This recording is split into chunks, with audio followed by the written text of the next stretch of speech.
नमस्कार। मैं state information commissioner के ऑफिस से एक एडमिनिस्ट्रेटिव ऑर्डर निकला है कि आरटीआई रूल्स को स्टे दिया गया है।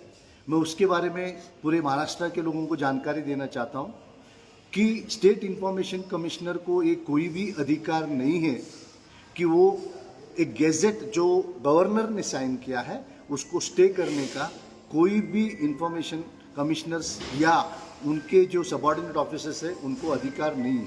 तो ये जो ऑर्डर दिया है एक कानूनी तौर से इसका लीगल इफेक्ट कुछ भी नहीं है और आज भी ये रूल्स जो है वो इम्प्लीमेंट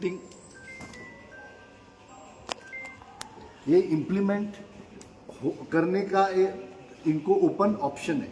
तो लोगों हमको डिमांड करना है कि जैसे गैजेट गवर्नर के सिग्नेचर से दिया था उसी तरह से ये नया गैजेट पास होना चाहिए और उस गैजेट के अंदर रिवोकेशन ऑफ द रूल्स 2026 इसके आदेश होने चाहिए। अब ये जो रूल पास किया है वो अंडर आरटीआई सेक्शन 27 सबसेक्शन 2 में गवर्नमेंट ने रूल्स किया है। तो उस रूल के माध्यम से वो वापस इसको रिवोक करना चाहिए, ऐसा किया नहीं है। स्टेट इंफॉर्मेशन कमिश्नर को ये हमको अभी एक्सप्लेनेशन देना है कि आपने कौन से कानून पे रिलाई करके ऐसे गलत ऑर्डर्स दिए हैं और लोगों को दिशाभूल करने का एक चांस ढूंढा है। आपको कौन सा अधिकार है? क्या आपने इस रूल बनाने के टाइम पे आपकी इन्वॉल्वमेंट थी क्या? इसके बारे में भी आपको इंफॉर्मेशन देनी है। और आपने ये जो आपके सेक्रेटरी को आदेश दिए उसकी हमको कॉपी चाहिए। सीएम ने आपको राइटिंग में आदेश दिए हैं उसकी कॉपी चाहिए। यहाँ सीएम की राइटिंग के आदेश की कॉपी नहीं है, यहाँ आपके आदेश की कॉपी नहीं है। वहाँ आपने उस लेटर में under which notification and under which law you are issuing this letter उसके बारे में कुछ जानकारी नहीं है। ये एडमिनिस्ट्रेटिव ऑर्डर जो गवर्नमेंट ऑर्डर को ओवररूल कर सकती है क्या? ये सवाल हम सिटीजन्स को ये पूछना है। और इस माध्यम से मैं हमारे अन्ना हजारे को हाथ जोड़ के विनती करता हूँ कि ये जो एडमिनिस्ट्रेटिव ऑर्डर है ये कानूनी तौर से बिल्कुल इलीगल है, गलत है और इसको विड्रॉ करके गैजेट इश्यू करना चाहिए और तब तक हम चुप नहीं बैठेंगे।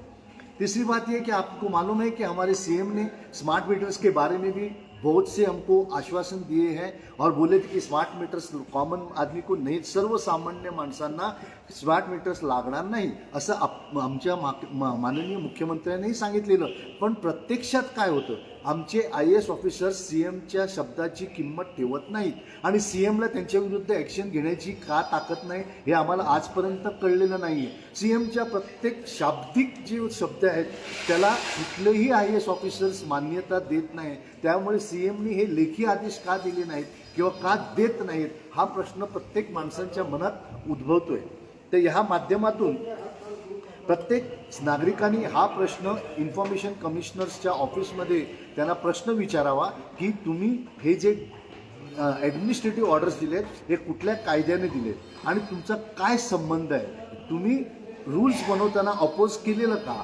तुम्ही रूल बनवताना तुमचं कुठे त्याच्यात योगदान आहे का? मग त्याच्यात जर योगदान नसेल तर तुम्ही हे पत्रक कुठल्या आधाराने लिहितात? ह्या गोष्टी प्रत्येकाच्या मनात असलं पाहिजे आणि ते विचारपूस झाली पाहिजे। आणि या माध्यमातून मी पांडेसाहेब राहुल पांडेसाहेब जे स्टेट चीफ इन्फॉर्मेशन कमिशनर आहे यांच्या हात जोडून विनंती करतो की आपल्याला याचे उत्तर द्यायला लागेल, नाहीतर आपने यानी स्टेट चीफ इन्फॉर्मेशन कमिश्नर ने ये झूठा दस्तावेज बना के इसको सही करके वापरा, यानी make preparation and making of a false document using it is genuine for the purpose of cheating a common man. ये कानून में आपके ये जो डॉक्यूमेंट है उसको हम प्रोसिक्यूशन के हिसाब से लॉन्च करने के लिए हमको सोचना पड़ेगा।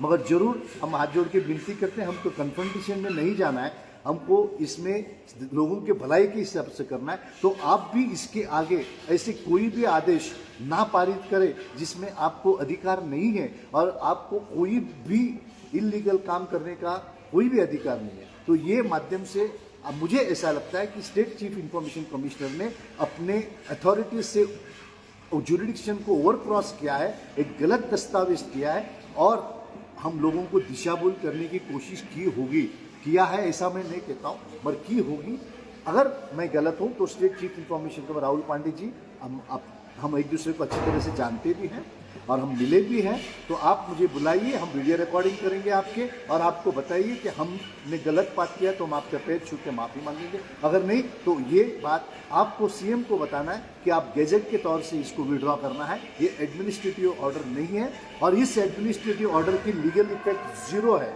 और आपके ऑर्डर के होने के बावजूद भी ये रूल अभी भी जिंदा है और इसको ये हम इस्तेमाल कर सकते हैं और इम्प्लीमेंट कर सकते हैं। तो अन्ना जी को भी विनती है और सभी आरटीआई एक्टिविस्ट को विनती है और पूरे महाराष्ट्र के लोगों से विनती है कि ये ऑर्डर एडमिनिस्ट्रेटिव ऑर्डर है, इसकी कानूनी तौर से कोई भी इफेक्ट नहीं है और ये हमको दिशाहीन करने का एक तरीका भी हो सकता है। जय हिंद।